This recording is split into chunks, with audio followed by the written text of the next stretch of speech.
I think we'll begin. As most of you know, this was due to be a lecture on Roman coins, a hands-on experience.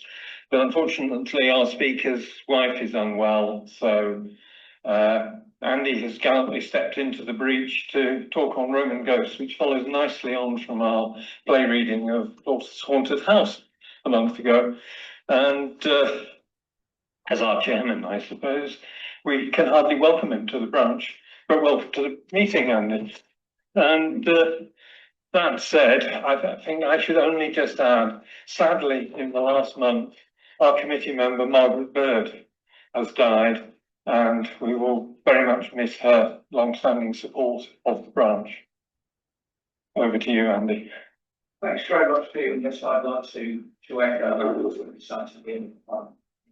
Of course, I'm also feel very sorry for John about his family problems at the moment. Hopefully, they will come back. He certainly wrote to me and said, when he settles down, I'll come back to the branch and give the talk. So hopefully we can look forward to that in the future. It was, of course, going to be a hands-on talk. I can't promise that. No necromancer, right?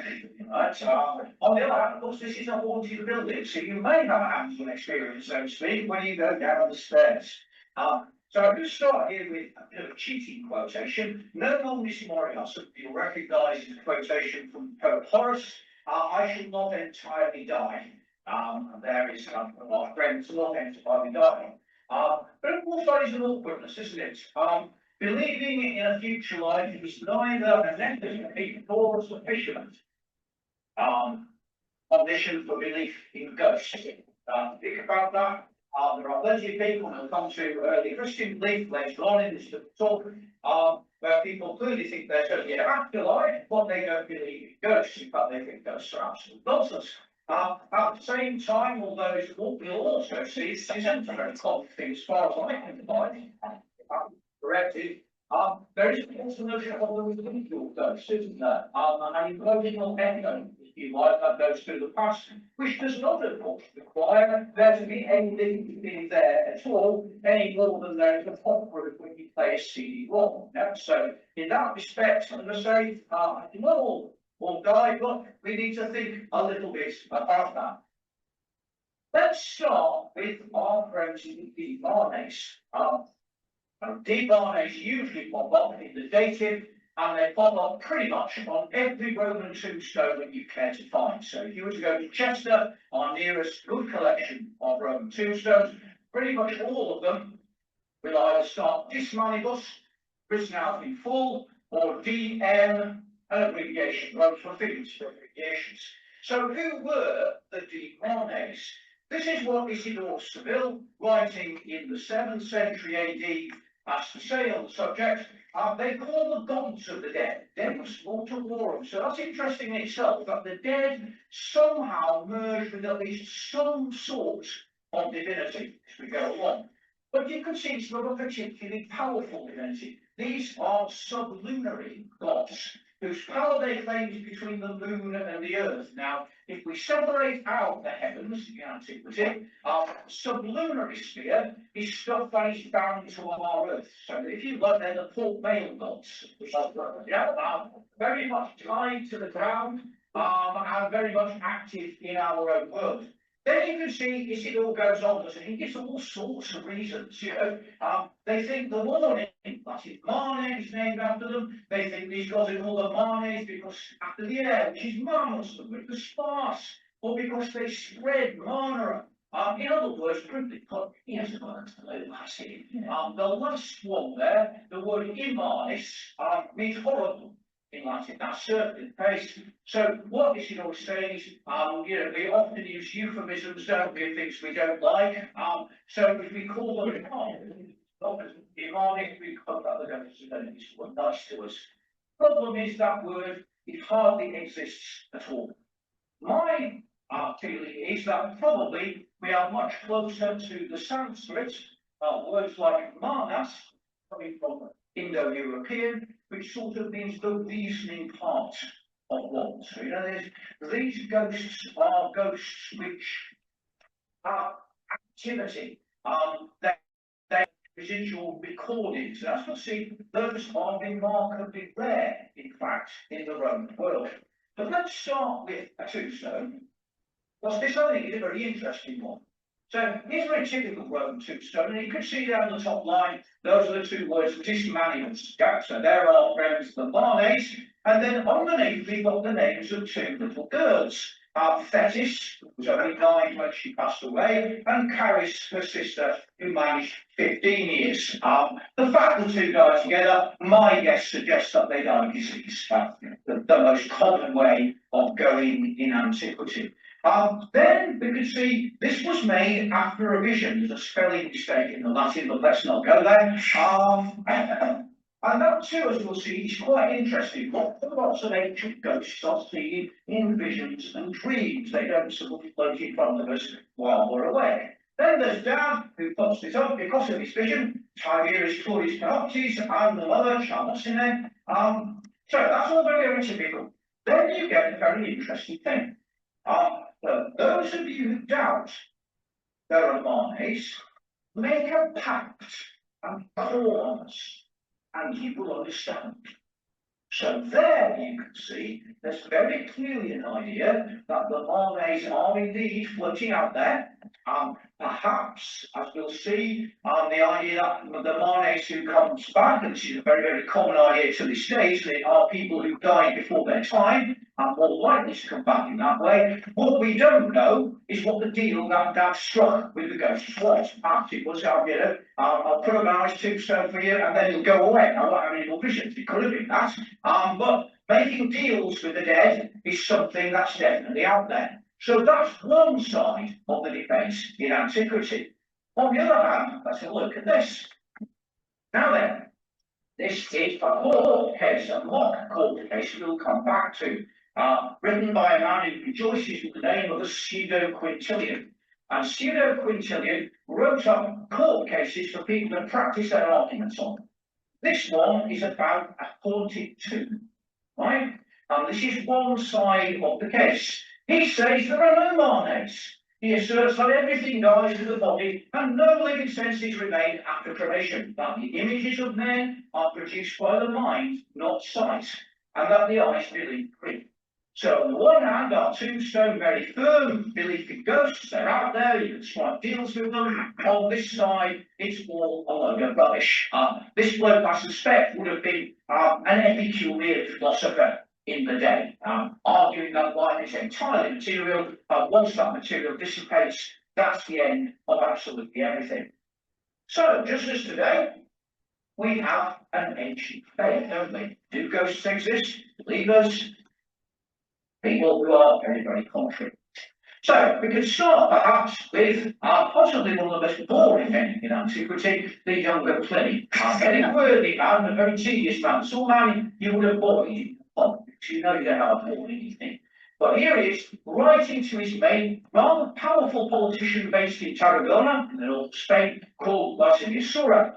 And he says, I'd like you to tell me, do phantasmata, one Greek word for ghosts, or spirits perhaps, exist? Have their own form and some sort of noumen? And noumen again is a sort of motivating power, personality. Or whether they're empty fictions, a product of our own fear.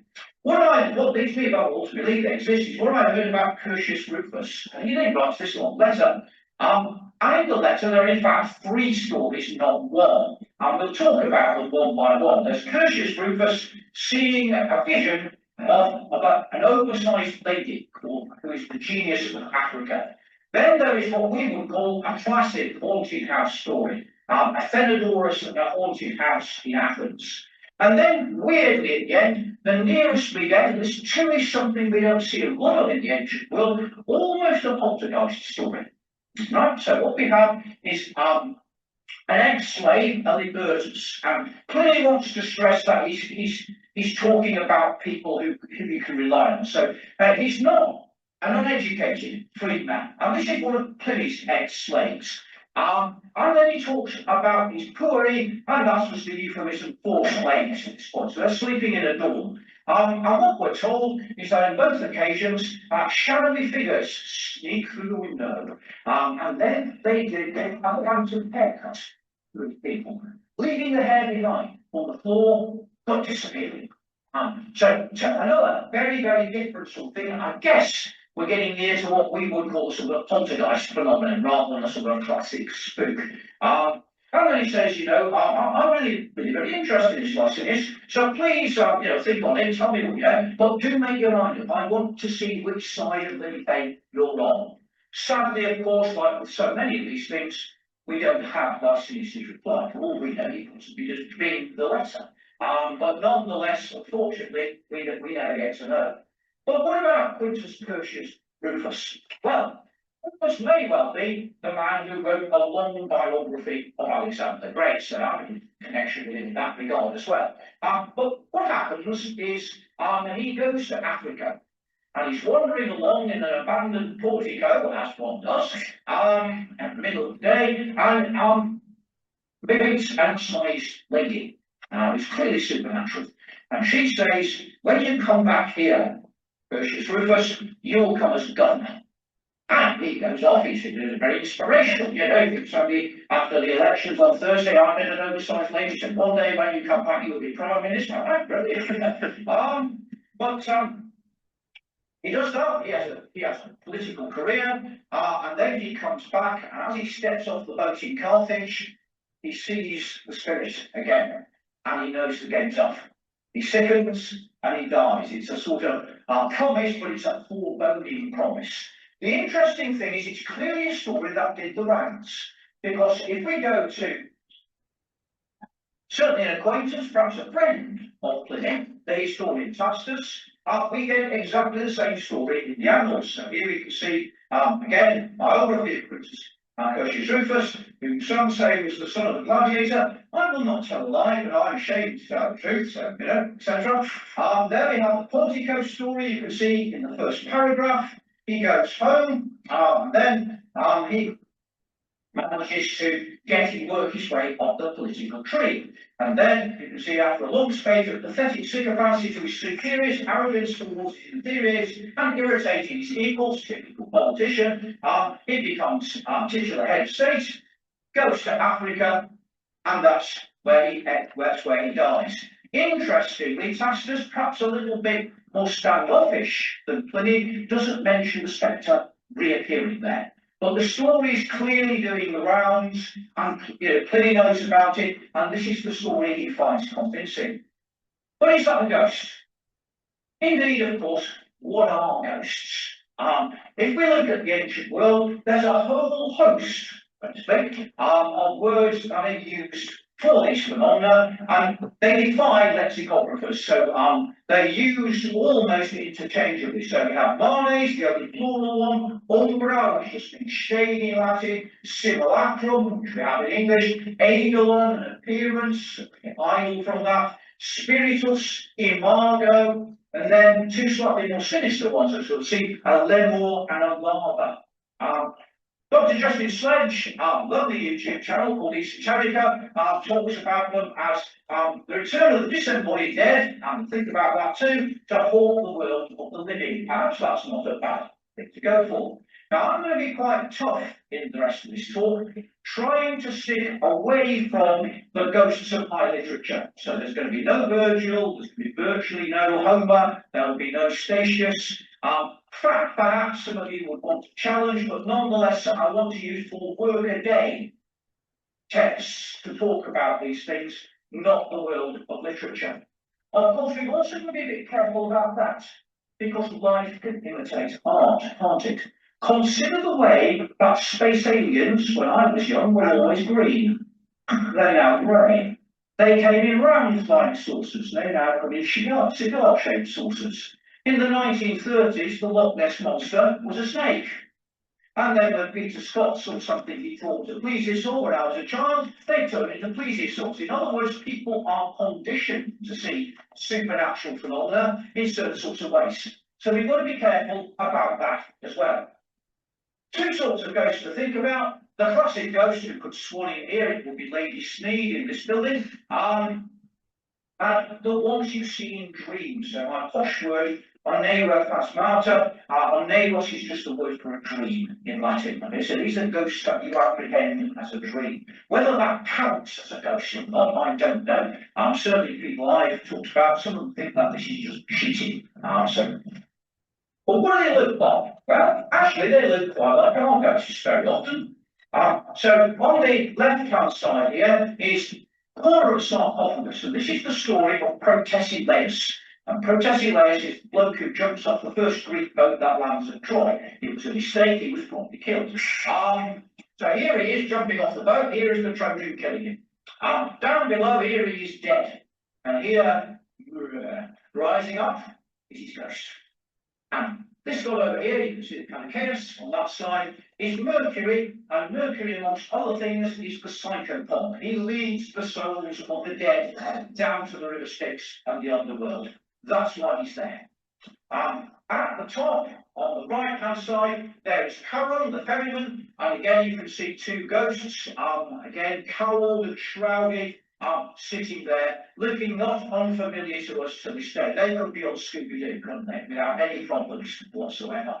And the iconography is quite solid, so my bottom picture there is in fact a coin of the Emperor Constantine the Great. But after he's died, right, and that's why he's wearing this cowl on his head. We've got to see this dance, otherwise we wouldn't know what the coin was about, but you know, it fits nicely otherwise. On the back you can see there he is all shrouded up. This is my only prop this evening, by the way. Anyone who's interested, very small, but jewellery brought nice and coins, but there is a coin of the ghostly Constantine here. So if anyone wants to have a look at that later on. One big difference though is classical ghosts are always black. So here they are, not white, but black. This is a ghost in a dream, and this is one bit I'm afraid I've cheated out. It's in colour, so I think I'm okay. This is from the Aeneid. So the second book of the Aeneid, Aeneas, the hero of the piece, is lying in bed, Troy's falling, etc., and he's visited by Hector, the Trojan hero, in a dream. He's already dead. And this is an illustrated version of the Aeneid, absolutely smashing thing from the 4th century AD. So here's Aeneas in bed, neatly labelled up for us, Luke, Aeneas, and over there's Hector, also neatly labelled for us, absolutely no mistake. He's a ghost, therefore he is black. And blackness of ghosts is something which is not standard in the classical world. Now, we talked about recordings. This is the only recording I can find in the ancient world. All Roman ghosts are interactive, by and large. They are conscious, they know what's going on around them. Keele, writing his tourist guide to Greece, says when you get the marathon, every night you can hear horses neighing and men fighting. And clearly there's a tourism that goes on for this as well, although there's a warning, isn't there? No one who deliberately set out to see this thing has ever got any good from it. But the spirits, and again the word Parsenis uses daimones, can often signify one of these lower division gods, as well as just a detached spirit. And not actually, we were wandering down the road, didn't know the Battle of Marathon was there, and saw the ghostly spectacle, nothing grim would happen. But that's the only one there is. Haunted battlefields, of course, are all over the place in Europe. I couldn't find, unfortunately, a picture, but here, just after the Battle of Edgehill, fought in the autumn, this, and yes, I know that says 1942, but actually it means 1943. You're going to have, sorry, 1643. You're going to have to believe me. But you can see here the great wonder in heaven, showing the late apparitions and prodigious noises of war and battles, etc., etc. Those died down. Actually, that is was printed for the King's Inquiry. They are the only official ghosts in Britain. Okay, they're in the record office. But the all dies down when the corpses on the field are said to have been given a decent burial, and that's an idea too we can come back to. What's going on here, of course, is a bit strange in that regard, because the Greek dead at Marathon were most certainly buried with due pomp and ceremony, and yet we still have the battle scene. Much more common, these chaps, Onera plasmata, So the ghosts in dreams. I'm not clever enough, I'm afraid, at PowerPoint and things like that to turn these things, which are stole shamelessly from the internet, into black ones. They should be black ones. But these are as common in our ancient sources, if not more common, than what I'm going to call spectral ghosts, or what we think of as the ordinary ghosts that could float in here. They do the same sorts of things. Interestingly, they also talk. Most ancient ghosts are silent. I see these are spectral ghosts in antiquity. It ain't going to talk to you. But if it appears in your dreams, it will talk to you. Most famous one, perhaps, at the very end of the Iliad, Patroclus, the ghost of Patroclus floats into Achilles, so can you get on with me funeral, please? Because I'm fed up, I want to cross the Styx. But Cicero talks about two friends. They go to Arcadia. Arcadia is a notoriously bandit country part of the world in antiquity. And he says, two friends, and one of them says, look, here's in a dream when he's still alive. Again, all ghosts dead. What's this sort of being? I think this is the hotel keeper where I'm staying is going to do me in. Nothing much happens till the next night, and the ghost appears again and says, well, actually, no, he has done me in. And then he fingers the individual. But these are ghosts which don't appear in consciousness, they appear in your sleep. And as we'll see, the aggrieved mother who wants to see the ghost of her son, who only wants to exercise, also sees the ghost of her son in a dream. So very, very odd. Do those count as ghosts? If they don't, the number of ghosts in antiquity drops very, very heavily indeed. Now then, you might not want any ghosts around at all. The ghosts may well be the demones, but not all demones are ghosts. So how can we stop that happening? Well, we can have a little ceremony every year. And it's called the Parentalia. Just as in Spain, the padre is your parents, and the Parentalia is a festival for your deceased relatives. And this is what Ovid says, you know, appease the spirits. I've used the word, Ovid uses animae there, in brackets for your ancestors. Bring small gifts to their expired powers. The spirits this time is moved, you see money, this interject out of the see, little. Piety is more welcome than a wealthy gift.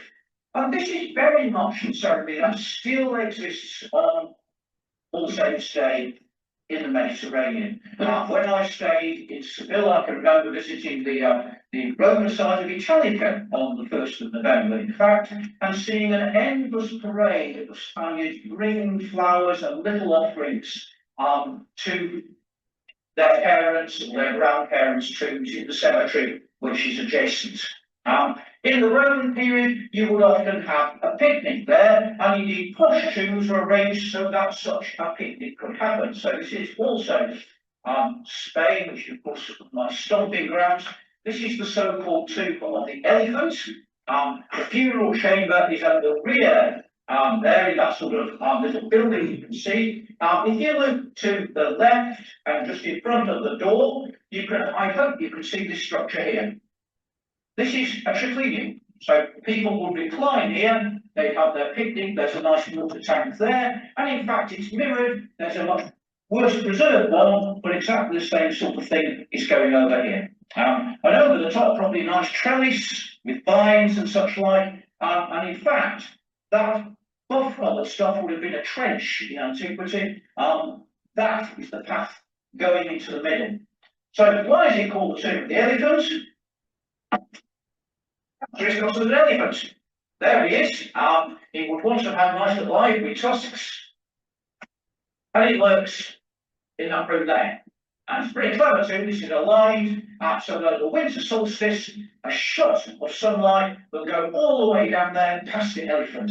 And we all know, reading on Pliny, that the elephant greets the rising sun. So it's all rather clever. But the point of this one is effectively to see that this is where you would have a party for the Parentalia. If the Manes of your family are happy, they ain't going to come back for you. And that idea is very, very strong. So here are some small ones. So again from Spain, Merida. This is now been dug up. You can see this people sit.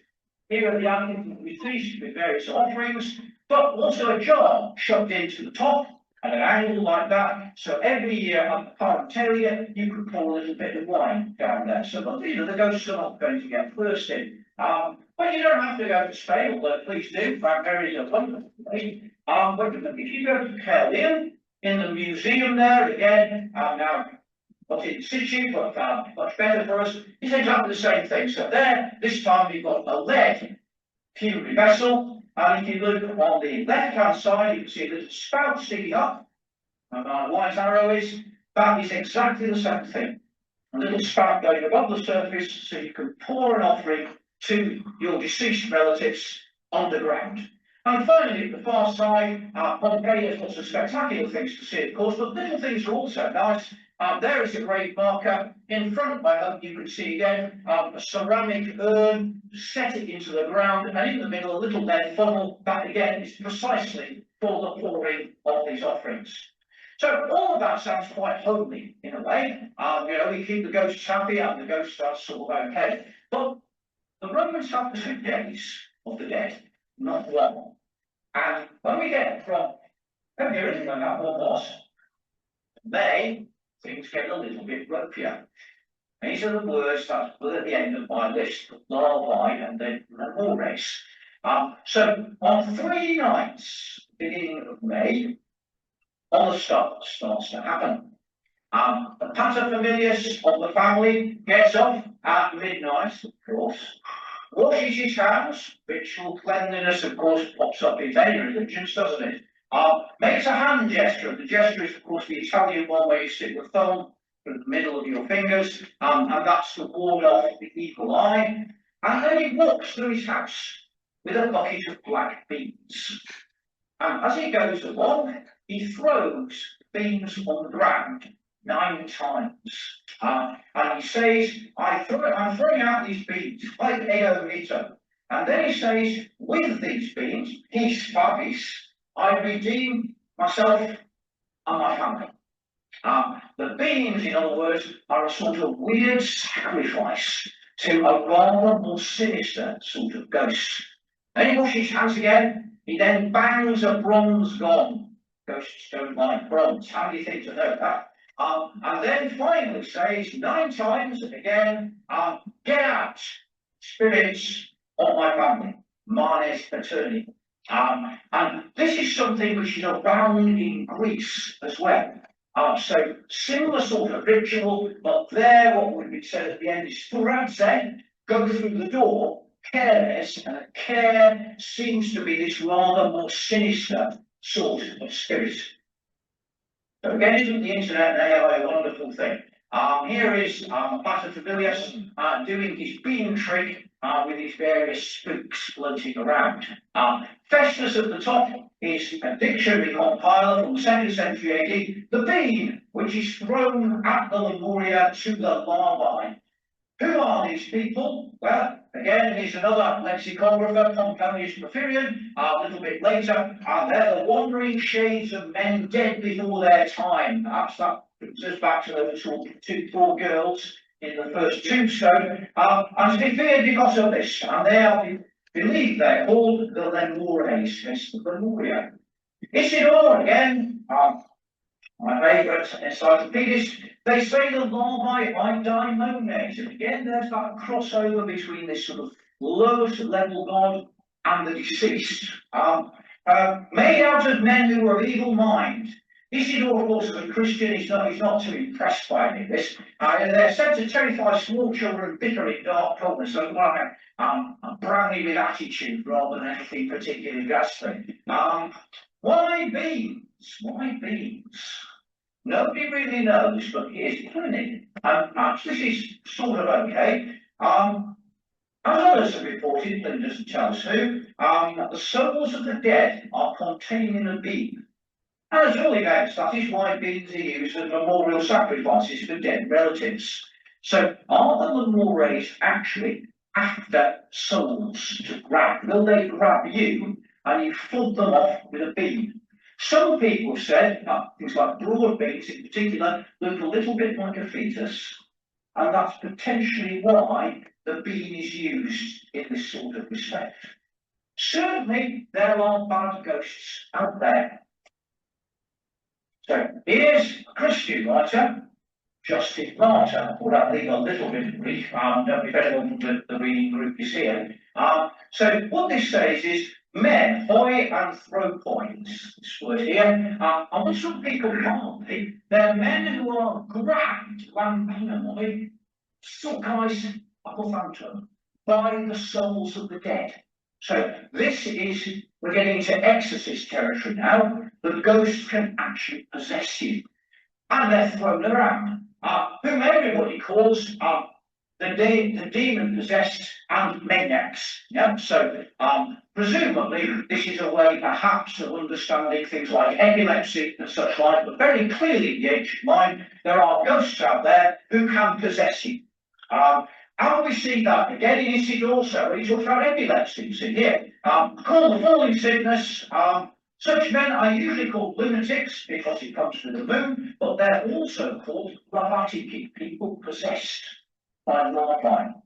And as well as doing that, these malignant ghosts can do all sorts of other things. And no doubt we were all warned as children not to dabble with things like Ouija boards and such like. But ghosts, malign ghosts, can gate-crash seances. So here you can see Iamblichus, who was a philosopher at the end of antiquity, goes to a seance and they've got Apollo.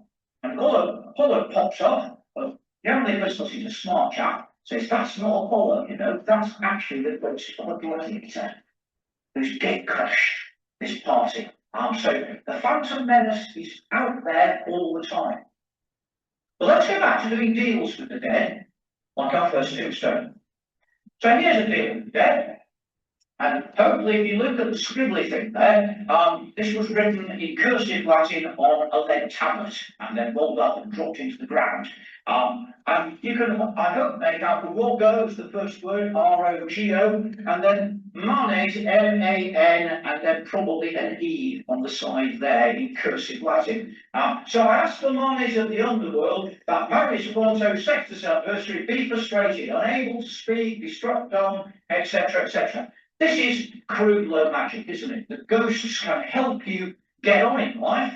And here it's a court case. A lot of ancient magic is about court cases. And here what you're doing is saying, you know, I want my opponent, the person speaking against me, to be completely tongue-tied in court, absolutely useless, and then I will get off. There were in fact little stones you could carry in court cases, which are said to have done exactly the same sort of thing. But that's one of the deals you can do with the dead. Horse racing, of course, is a serious business. Money rides on it. And here's another deal with the dead. I invoke you spirit of one untimely dead, whoever you are, by all these names, buying the horses whose names and images are on this implement, against a little bit of lead, that I entrust to you. So here's the red team, 4 horses, buying their running, their power, their soul, etc., etc. In fact, generally sort of mash them up. And do that to their drivers as well, you preppies, you can see in Gentius and Felix, bind their hands, take away their victory, etc., etc. So again, typical low magic, you evoke the dead so that you win the race. And I suppose almost typically you're going to get this sort of stuff, aren't you? O thou keyholder, garter, and Nubis, these all come from something called the Great Magical Papyri, by the way. Send up to me the fountains of the dead, forthwith for service in this very hour, so they may go and attract to me NN, name of girl you fancy, she, name of girl you fancy, whose mum is, etc. Don't delay, etc., etc. So having got her, they may perform, indeed, whatever that may be, etc., etc. So crude luck magic, the ghosts can help you in that way as well. So how do you get on? Well, my favourite pop down from Shakespeare, I can call spirits from the basket teeth. And you know, so can any man. They don't come when I do call. But to tell you here, this is called necromancy, the raising of the dead. And again, that happens in 2 forms. People enjoy this sort of thing. I'm thinking about volume 2, which will be about revenant zombies, even mummies and such like. But you can raise a corpse but you can also raise a ghost. This was done for a talk near Manchester, so here we've got Dr. D and Edward Kelly. I think this is meant to be Warley, where they raise a ghost stuff like that. So to tell you, it's the kind of magic you believe, bring up Hades, the souls resting there, and exhibit them to public view. You can do it yourself. Great magic. Papyrus has stuff where you can do it. You can hire a necromancer, and there are also mediums in antiquity as well.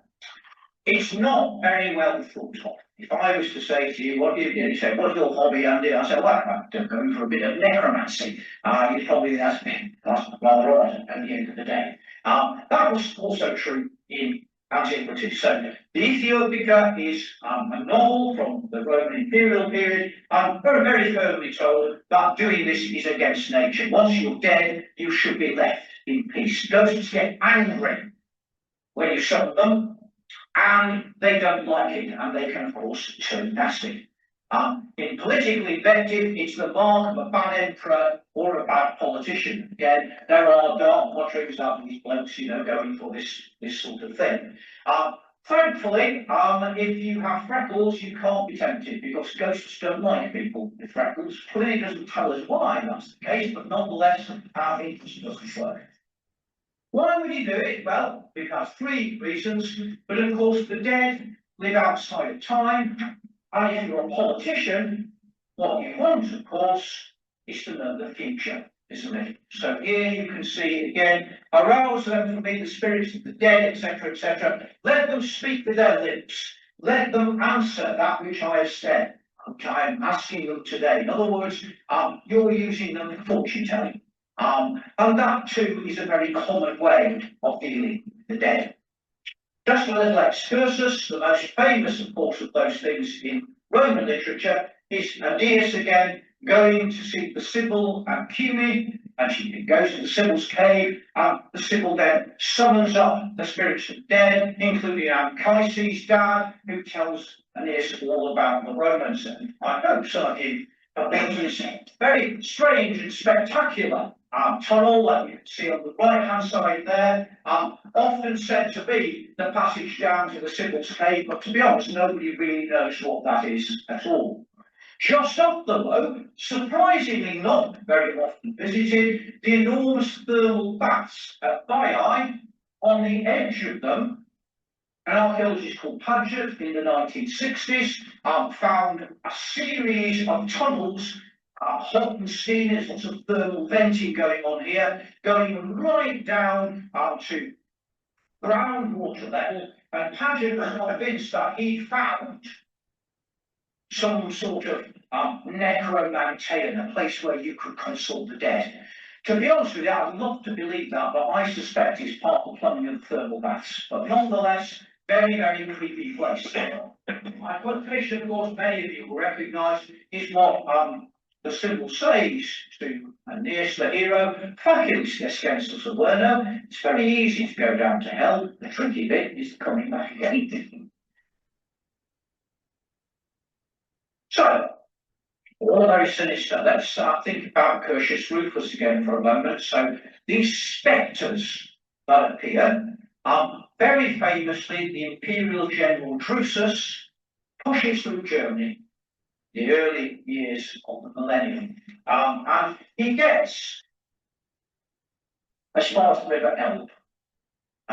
And there he meets, again, another outsized lady. This one is the spirit of Germany, rather than the spirit of Africa. He said, that's enough, man. Go. And see, Drusus panics. He does start to go home. And again, just like Curtius Rufus, when you see one of these things, most of the time, it's not good. He falls from his horse and dies of his injuries going home. But sometimes, the dead are grateful. So the poet Simonides, we're told, one day found a corpse which had washed up on the sea. And he was very upset. He arranged for the corpse to be buried with full, proper, decent rites. And this was rewarded because years later, Cicero says, he was going to get him on a boat. And lying, again, it's one of these dream ghosts, lying in bed at night, the ghost of the character he buried appears and says, "Don't get on that boat, Simonides." Simonides listens to the ghost, and the ship goes down with everyone on board the next day. So in that respect, although quite a lot of these things are very sinister, sometimes they aren't. Again, if you go to Chester, of course, arguably a ghost of that sort was generated in Roman Chester. So here's perhaps the most interesting of all the tombstones in a very good collection. I've done it like this because it just brings up the lettering clearer for you. Sadly, we've lost the name of this person, but we can see these two lines at the top tell us that he was a deputy centurion. And then we can see this line here, Perit, he died, naufragio, in a shipwreck. And then underneath, we've got S and E, but we've got a gap here. Now, HSE, he lies here, peak, so the H is very, very common to sign off prone to general. They never found his body. And of course, like somebody like me growing up, the edge of Morecambe Bay knows that bodies can be carried miles. He could have wound up in Barrow, he could have wound up on the Isle of Man, he's never found. Therefore, he's not buried, and therefore he can't go down to the underworld. He hasn't had the right rituals. So did he become a wandering ghost? As the rather boring, in my opinion, old TV series said, who pays the ferryman? Nobody's paid the ferryman. So do we there see potentially a ghost in the making in the Roman period at Chester? Haunted houses, we had a look at Plautus's haunted house, the Nostalaria, before, and again you can see that's exactly the point of this story that's made up. There's a ghost in the house. Why is there a ghost? Because there's been something been done in, and he hasn't been buried properly, so he can't go down to the underworld. And that's why the ghost is there, and until the ghost is laid, so to speak, that will happen. Plutarch, writing a bit later, and this is prose, of course, saying at Cheironeia, which is where Plutarch comes from, before Plutarch's day, back in the 2nd century BC, Plutarch's writing at the very end of the 1st century AD, they find a bandit and they think, oh, yeah, they'll do a clever thing here. We'll give him a local office, we'll make him in charge of the bathhouse, which is actually quite an honorific thing. So they do that, please, and then they do it again, good riddance to the bandit. But unfortunately, at that point, ghosts appear, regular, groanings heard, and it gets so bad, they have to wall up the hot room in the baths. And Plutarch says, to this day, it's all walled up, and people are still hearing the groaning and such like. So that classic idea of a haunted house is definitely there. And that brings us to the second story, which is a haunted house. So it's a haunted house in Athens, and there are groans and all the rest of it. And this philosopher called Athenodorus, who knows the Stoics and knows he's good at self-control, mate of the Emperor Augustus, hires the house. And the ghost appears, and he's a proper ghost. He looks awful, he's got clanking chains, and he rattles the chains and stuff. Like, he can talk though. The chains can rattle, which is sort of weird, but the ghost doesn't talk. And because he's a Stoic, he just says to the ghost, hang on a minute, I want to finish doing this. So, and then after that, he follows the ghost takes him to a room, Athenodorus digs up the floor, finds a pile of bones, buries them properly the next day. That's the end of the problem. Very, very common folk tale, of course. These three people at the bottom, a big collection of, very standard collection of folk motifs. So this is motif number 326A, the soul released from torment. Okay? But this is a story that does the rounds, because in the next generation, man who doesn't believe it, but it's interesting what he says, but he invents it. Lucian. This time it's in Greeks, it's Phasma this time, and we've got a different sort of philosopher. So Pythagoreans are more mystic than Stoics, so it's the sort of philosopher you might expect in this regard. This time the ghost is exorcised with the help of Egyptian boots. We all know the Egyptians are good at spells of the occult and what have you. Look at the ghost, swollen and dishevelled like the last one, but blacker than the dark. Again, that idea that ancient ghosts are dark and not white as we see them.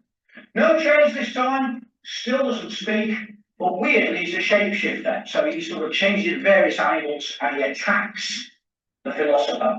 But in the end, the philosopher hangs on, finds the body, digs up the body, gives it proper burial, and that's the end of it. So the story is doing the rounds. And it's reinvented a third time, and this time by people who want to believe it. Saint Germanus, Bishop of Auxerre in the 5th century AD, and his terrible shade, the Umbra Terribilis. This is classic Rocky Horror or Scooby-Doo territory. Right? Bunch of monks travelling at night, heavy rain, have to find shelter in ruined house. You know what's coming next, don't you? One of the young monks is writing there at night, and the terrible shade, the Umbra Terribilis, gradually rises up. How lucky Marinitor, and terrifies his bloke. And there's also a hail of stones, again, tiny bit of poltergeist phenomenon that hit the windows at that time. St. Germanus is having none of it. He cows it with the name of Christ. She's the exorcist. The ghost is interesting because it talks, which is the beginning of the medieval world where ghosts are much more talkative than they were in the classical world. And he says, well, yeah, it's true, me and a colleague were guilty of many crimes. We were done in and we were left unburied. And here we get a Christian twist, because Germanus wants to forgive these people. Right? So the next day, having been shown by the ghost where the bodies are, Germanus gets the local villagers, they dig up the bodies, bury them properly, and that's the end of the problem. So those sort of standard haunted house stories, which we all know, are there in antiquity in all sorts of strange ways. But Germanus is a little bit of an outlier for his time, because most early Christians are not having ghosts at all. Right, so here's Tertullian writing in the 3rd century. All souls there, therefore, are kept within the underworld. Do you admit this? Well, it's true, whether you say yes or no. So Tertullian, writing on the soul, the anima, what he's saying is very straightforward. There aren't any ghosts. Yes, the dead are there. The dead have repose, waiting for the last judgment, but they do not come back to see us. And again, St. Augustine, writing a little bit later, of course, in the 5th century, takes exactly the same point. All these things, the provision of a burial, eternity in a tomb, funeral procession, are more for the comfort of the living than a help for the dead. The dead have gone. They are radically disconnected from this world, and nothing we do here matters to them in any shape or form. If you see a ghost in your dreams, on an air of last matter, that's because some angel has devised this as a message for you. But you're not seeing that person. That person has not come to you. They are in the underworld. And interestingly, what Augustine says, isn't it interesting? A pupil of mine, man called Eulogius, was finding it really hard to translate some Cicero. And apparently I appeared in a dream to him to help him with the Cicero. Well, that wasn't me. Wasn't anything to do with me at all. That is one of these angelical operations at that point. We can pray for the dead. That's good for us. It doesn't help them. All right? You can't help people. You can't get around people's sins for praying for them after they're dead. It's what they do in their life that matters. So all that's pretty hardcore. But then, Christians got a problem. What do you do with super Christians? You can see. However, it is a question that surpasses the strength of my understanding. How the martyrs, who of course are dead, aid those whom it is certain they help. So there's a chink in the armour there, and that chink is opened up a very great deal. We march on a century, and we find Gregory the Great. Gregory the Great, tremendous. The dialogues of Gregory the Great, absolutely tremendous read. All sorts of interesting bits and pieces. But here you can see he talks about the founding bishop, and his Bishop Felix says, He's been told of something by a saintly priest, so it's a friend of a friend, it's that sort of story. And the day the ghost is kept to Keele, in Italy. And he says, this priest used to go to the hot springs of Tarion for a bath, and there was a really, really helpful bath attendant there. He used to help undress him, towel him down, and the rest of it. And the priest wanted to thank him. And he brings him this really nice bread. And then bloke says to him, I can't have it, because actually I'm a ghost. Ghosts don't eat. So the best thing you can do for me is pray for me, and then I will be able to have repose. So the priest prays for a week, then the attendant vanishes, and the job is done. And we can see the move that's happened from Augustine saying in the 5th century, it's great to pray for the dead, we don't help them. Gregory, the end of the 6th century, saying actually, it does help. There's a big intellectual shift. It's also interesting because if you go to Tarion, the hot springs still exist. So you can walk where a Roman ghost walked once upon a time. So that's an oddity too, isn't it? Because that ghost has to be a bit material. But of course we know that most ghosts aren't. So umbra tales, shadows. Here's my cheat again, because it's very famous, isn't it? The Odyssey. So this is him trying to embrace his mum. Odysseus embracing his mum in the underworld. Thrice I sprang to water, and my heart made me clasp her. And thrice she flitted from my arms, like a shadow or a dream. Skie, shadow, aeron, air cap on nero, a dream. And the pain grew ever sharper in my heart. And then, as soon as life leaves the white bones of the spirit, like a dream, flits away, hovering to or fro. So there, that very strong idea that we have, that ghosts are to some degree intangible. And of course, that's an idea we find in the Bible, isn't it? Here's our Lord after his resurrection. He comes to see the disciples. Behold my hands and feet, that it is myself. Handle me and see. For a spirit, the word in the Greek is pneuma, in Latin, the Latin translation Jerome, spiritus, hath not flesh and bones, as ye see me have. And when he had thus spoken, he showed them his hands, his feet. And while they believed not for joy and wondered, he said unto them, have ye here any meat? And they gave him a piece of broiled fish and a honeycomb. And he took them, and he did eat before them. So there, Christ is saying, ghosts can't do this. I must be resurrected, because if I was a ghost, this stuff would just go straight through me. I wouldn't be able to do this at all. And of course, my ivory there is the other famous moment of the New Testament, isn't it? Here is doubting Thomas putting his fingers into the wounds of Christ. Again, that would have been impossible if it were a ghost. Or would it? Here's Apollonius. The story of the golden ass, again, tremendous read.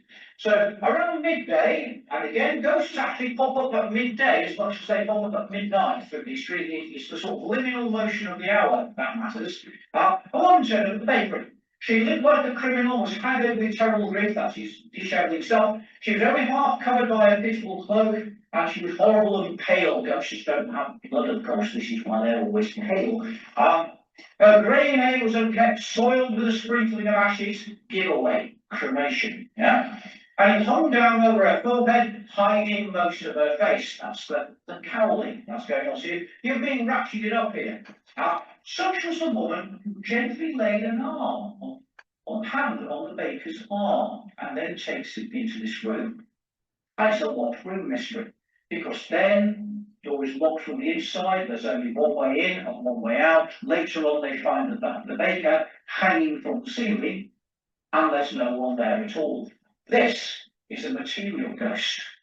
And perhaps the most bizarre one of all, again from Greece, but this is a man called Phlegon of Tralles, and if you like the 14 times, you would love Phlegon of Tralles. His little book is just about wonders. He's what's called a paradoxographer.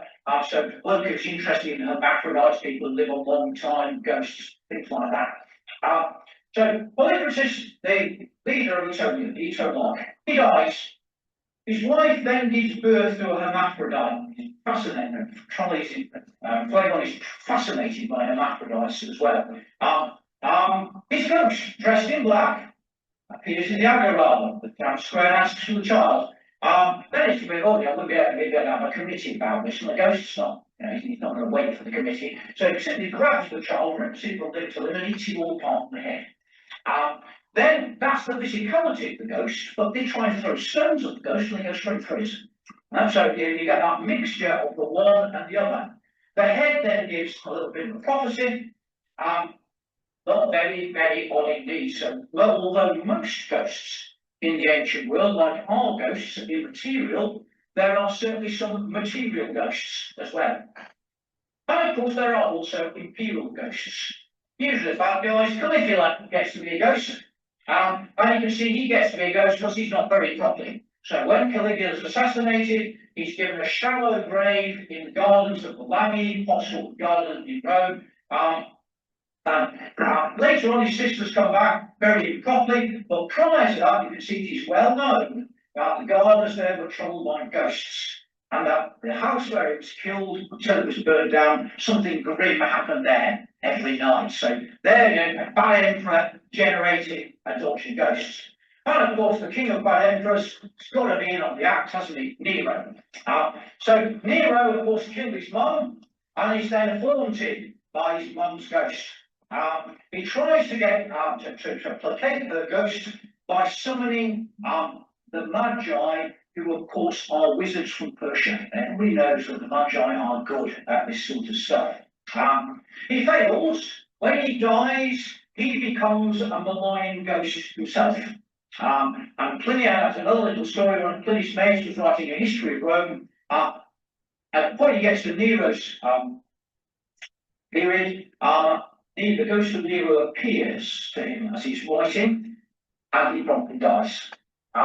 He haunted the foot of the Pisarine Hill by the Flaminian Gate with sundry demons in a walnut tree. So it's also there's Nero and his mates in the walnut tree.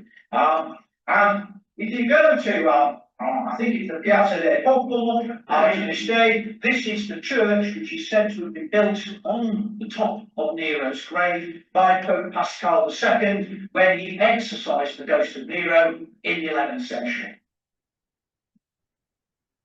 But how can you get rid of them? Well, exorcism, just like necromancy, the process happens in antiquity. It's not enough that my son had died. This is that court case. This is the mum who wants to see her dead son complaining about the hobby. So this is the pseudo quintillion. That again, just like Nero, employs a wizard, a magus, to get rid of the ghost. What does he do?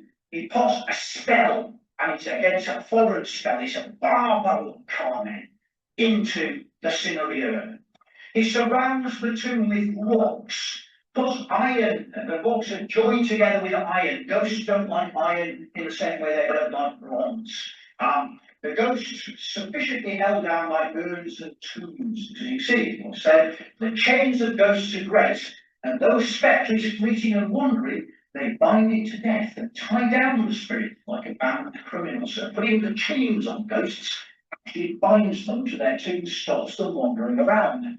And that folk belief is out there. So again, another tremendous spot, the world, Salagas's hilltop town in Turkey. Well worth going to see. Shards from burial there. Bit of the bones, bit of skull, I think, there. And so these are not nails from the coffin. These are nails that are dropped in the coffin. This is precisely the technique that we've seen in the pseudo quintillion. The iron is there to bind the ghost. Roman London, so-called deviant burial. This is female burial, face down, black engraved block on the back. Again, think about pseudo quintillion surrounding the tomb with rocks. That is to stop the ghost walking. What about Pliny's last example, the ghost barber? Apparently ghost barbers are a thing. I didn't know that, but apparently they are. So here we get a couple of spirits. One of them again, story's on the edge, isn't it? So the room where the Emperor Augustus was born. Nobody goes in there without due ceremony. And if you go in at night, the spirit, whether it's the Augustus or there's just some numerous power there, throws you out of bed, throws you out the door. You can see here, he was thrown out by some mysterious force and found bedclothes and all half dead in front of the door. Then, interestingly, the Greek Emperor Otho, who murders, of course, his predecessor, Galba. Him, get a little bit of biography, he said to have had a terrible dream that night, screaming loudly, to be found by those who ran to his aid, lying on the ground beside his bed. He tried with every sort of expiatory rite, no doubt our friends the wizards are in there again, to propitiate the ghost of Galba, by whom he dreamt he had been shook up and thrown out. In other words, this time, this really is a poltergeist. It's the spirit of the deceased emperor who is giving the new emperor who murdered him a really hard time. But one of the things I think that is interesting is that although nowadays, of course, a lot of ghost literature focuses really hard, doesn't it, on poltergeists and such like, they are a very minor phenomenon in the Roman world. Spectral ghosts, dream ghosts are very much at the top of the tree. A little bit of poltergeists, virtually no residual ghosts at all. So same sort of ideas, but perhaps the ordering of them in antiquity is rather different to the way we have them today. Of course, people see Roman ghosts later on. Some of you will have been to Iron Castle 42 on Hadrian's Wall. Really, really nice scenery here as you're walking along. This has spawned the ghost of a Roman legionary. I've tried to hunt this down, but I can't take it back any further than the 1960s. Okay? This is Roman legionary. So we have Roman legions on Hadrian's Wall anyway, so this is a bad start. He's seen 16 foot in the air, that's for authenticity because the wall was high, wasn't it? So he got his ghost in the air. And he's called Lucius, and he was betrayed by his British girlfriend and so committed suicide bitterly in that way. This is a story which is interesting because it means that not only do the Romans have ghosts, the Romans have generated ghosts for us. This one very dubious. But this one, which is probably the most famous, I guess, is rather more interesting. So this was seen in 1953. And if you go to the Treasurer's house in York, which is quite near the Minster, and in the basement, so in fact, in the middle of the Roman legionary fortress, and a young man, I think the plumber's mate at the time, called Harry Martindale, was working there late at night, and he saw this bunch of Romans march through. Now, he didn't see Romans like that, actually. He talked about them having green tunics and round shields. Now, of course, classic Romans from this period didn't have round shields, but if we spill forward to the 4th century AD, they did have round shields. Harry Martindale went on to have a very distinguished career in the police force. He wasn't a bloke who would sort of make stuff up in that regard. But if he did, he played his cards very close to his chest. And to his dying day, he insisted that he'd seen ghosts in York. So again, we're left with that dilemma, aren't we? Did he just make it up? Did he, had he been drinking or ingesting some interesting substance that evening? Did he know that this was part of the Roman fortress and that was suggestive to his mind? Or did he genuinely see a residual ghost? So these people didn't interact with him, they just sort of marched on like that. But that, I think, on that note of doubt, is probably where we should call it today. I've got statistics at the end.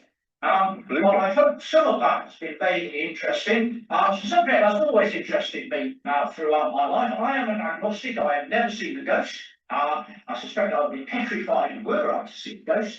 But I'm, I think, open-minded enough to say there are more things in heaven and earth, etc., etc. So, big claims. It's incumbent on those to prove those claims. It's not incumbent on us to believe those claims credulously, but at the same time, we should be open-minded enough, I think, to think about these things. So I'm sorry that wasn't John, which would have been much more interesting and much more informative, but I hope it's been okay. And at the end, as I say, just as a gesture to John, I have one tiny, tiny coin here of the Emperor Constantine the Great in his shroud. So if you want to have a look at a sort of ghostly emperor, you can have a look at the front. And that's all, folks, just as I said.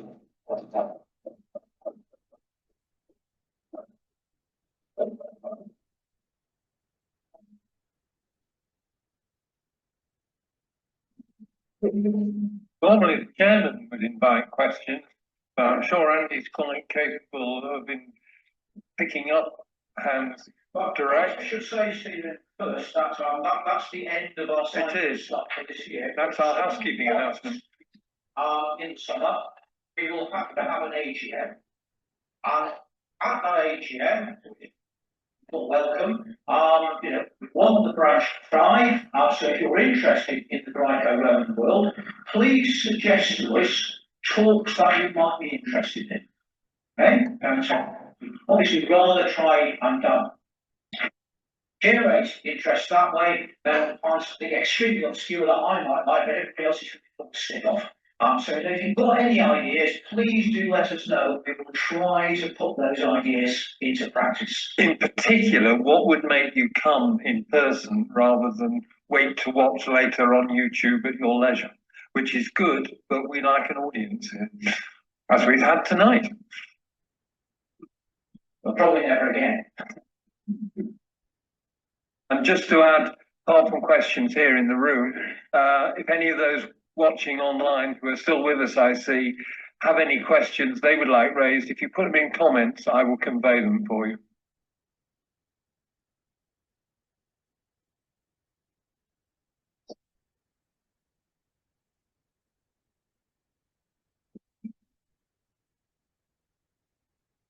Funny that most of the illustrations, but that's because of the date that when they date from, after you told us about being in black, weren't. But there aren't many ancient illustrations, presumably. There aren't, I'm afraid. Well, some of them, like that sarcophagus, that would have been painted in its day. So colour is something we forget about. The Roman world, the Greek world was a rather garish, I suspect, multicoloured world. But because the painters dropped off over the centuries, we have become accustomed, maybe because of the German called Winkelmann, to thinking that sculpture should not be painted. And that's what the left is. With the anxiety after it's been reported to be very properly, was there much brain robbing going on, and was that a really serious crime? I think that there is grave robbing that goes on, although because the Romans do not really much the graveyards, much less than there would be, say, in ancient Egypt. What we do find, and again, how serious, I mean, I suspect it does happen to some degree, is that Horace talks about witches hanging around graveyards to snap all the old human bone for dubious flights and things like that. I mean, that sad side of humanity, I think, has always been with us. There are people snapping land uses something. So quite a few Roman tombstones will say, and even now in cemeteries you can say, my plot is 5 foot that way, 3 feet that way, and such like. And there are all lots which very firmly say, if you disturb this, it will be cursed, a Shakespeare. But I think tomb robbing, probably because they don't go in for grave goods in quite the same way, is not the problem that it would have been, say, the ancient Egyptians. That doesn't stop, of course, the Romans when they go to other parts of the world, poking around in tombs to have a look for things. That too, I'm afraid, is always with us. But I don't think it's a big problem in the Roman world itself.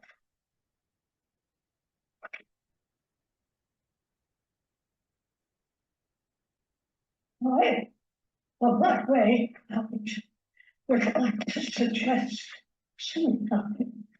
We're talking about being interested in that.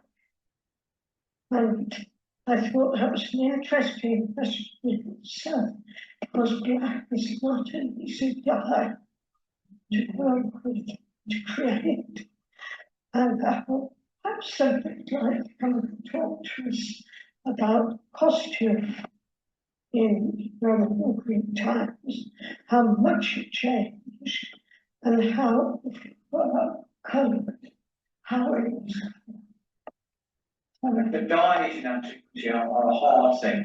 The blackness, I guess, I don't know what colour standard Roman shrouds were, but the only ones I know which are in the Whitworth in Manchester are from Egypt, and they're actually multicoloured objects.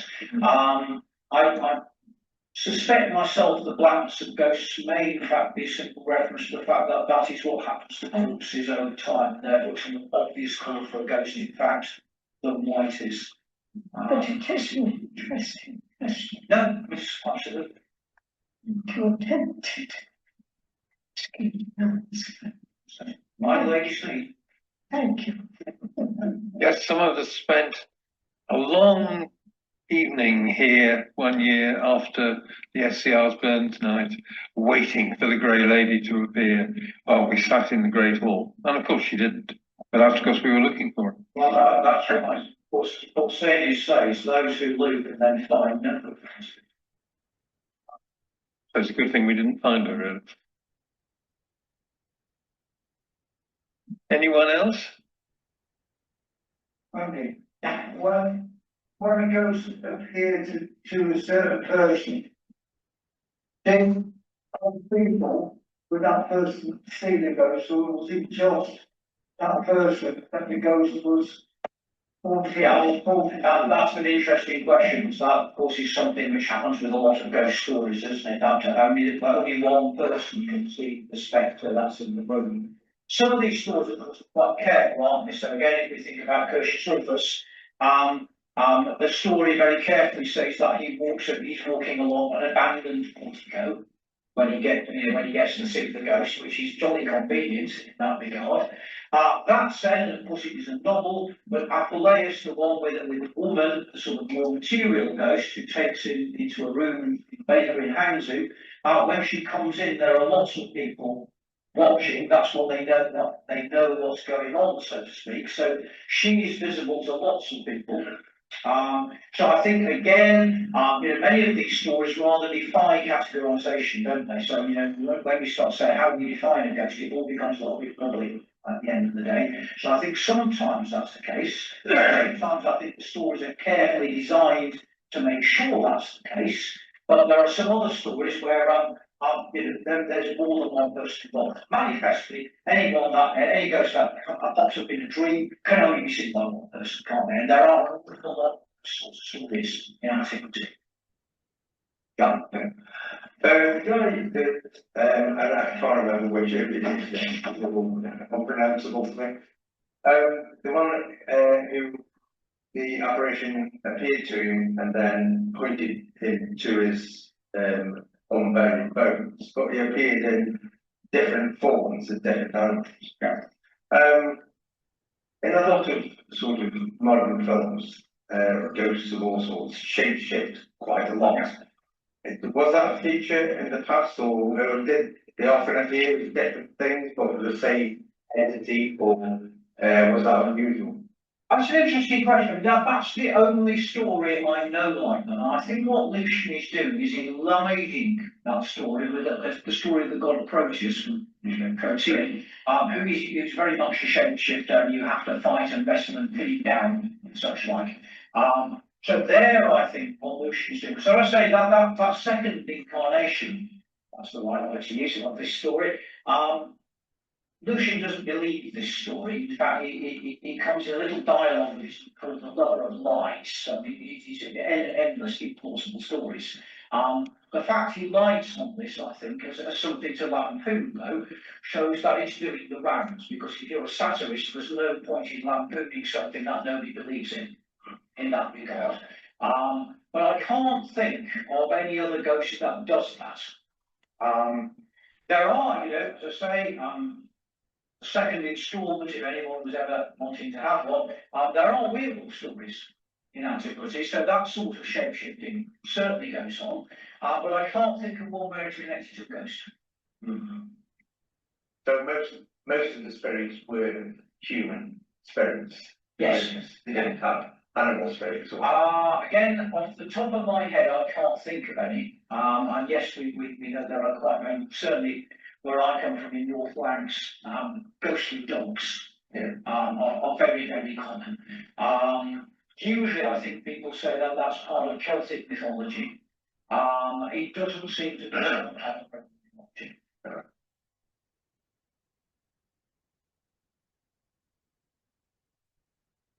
We have one question online, but it's other than the Julian calendar, it's more related to later times than Roman times. The 1642-1643 question, which of course is because the year went on being regarded as starting on the 25th of March. And so 24th of March 1642 was the day before 25th of March 1643, wasn't it? Yeah. So that's exactly what it is. And actually that's also slightly interesting because if you think about it, the first of those days of the dead that we talked about, the Parentalia, is in February. Now February would be traditionally the last month of the year. And it's the month that we're told was given over to purification of all sorts of things. So if you like, it's spiritual spring cleaning, so to speak, before the new year starts in March. Presumably in Roman times, it started on the 1st of March, and 25th is a Christian addition, of course.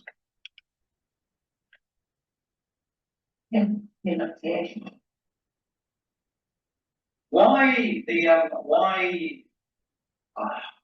Presumably there is a good reason for this, but I don't know it, so I don't know my theology on why the Day of the Dead moved from the days of Parentalia in February to November. I don't know. That's something I should give some thought to.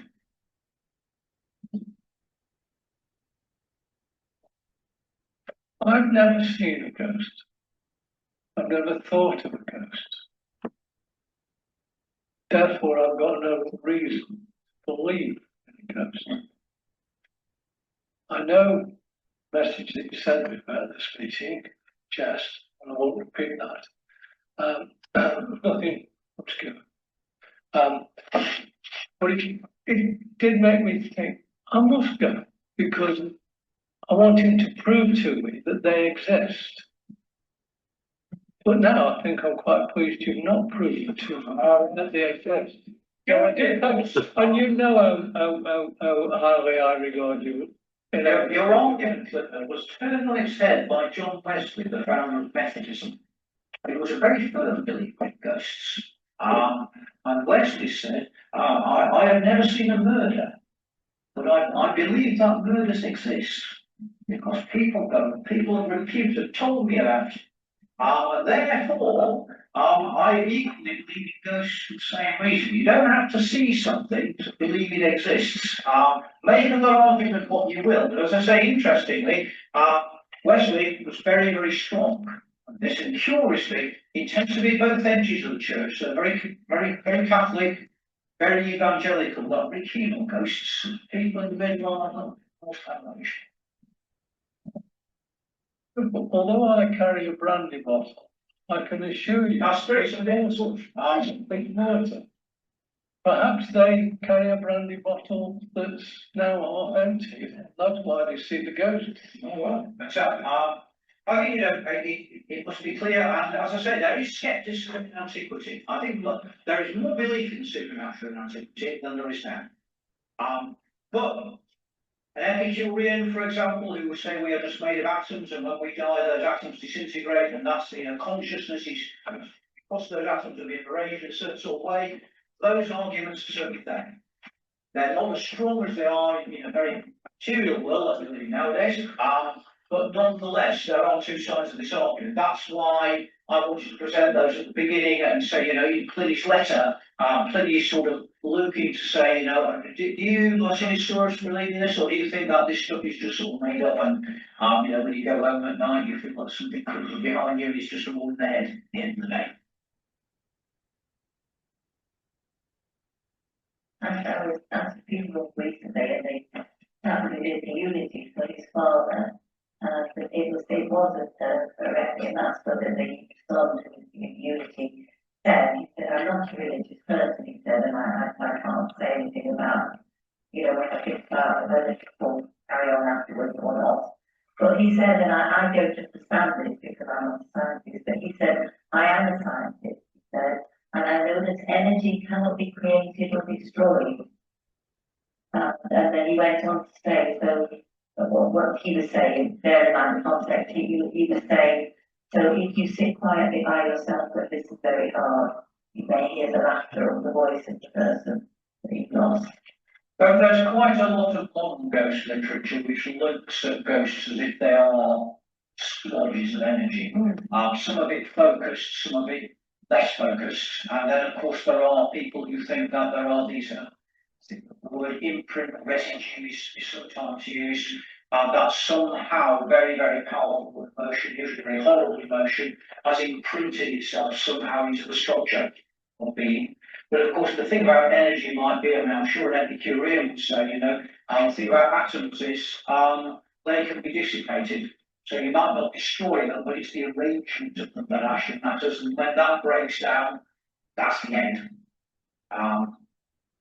It's one of those great unknowns at the end of the day, isn't it, I'm afraid? Tell you what you are doing.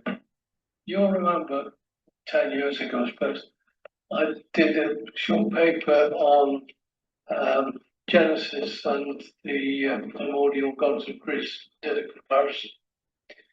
And I actually got far down as Hades on the river. And I finished that paper by saying, that's another story. I'll perhaps look at that later. Perhaps I should look. So, Again, the interesting thing there, and I've been reading a book by a very splendid man, again, if you don't know him, please get to know him, a chap called Irving Finkel. Very, very brilliant man. He's the man who looks after the Keele tablets in the British Museum. There's a very, very good book on the Ark before Noah. And there's also one called The First Ghosts, which is just a sort of analysis of how the Sumerians and the Assyrians dealt with the dead.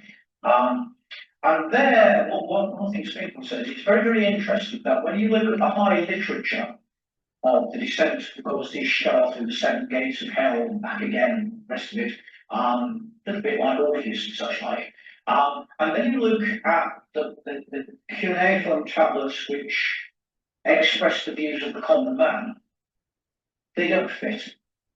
In fact, if anything, the higher literature is much more thoroughly miserable than the other stuff.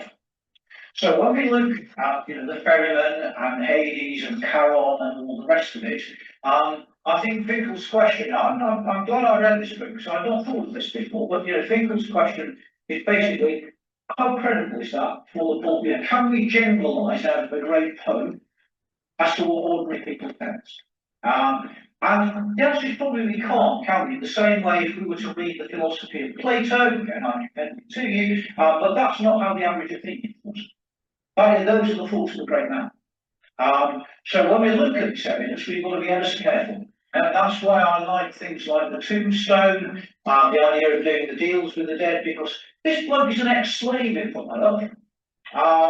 There's nothing intellectual about that. And maybe there we connect with many more people in the ancient world than we do by reading our version or whatever.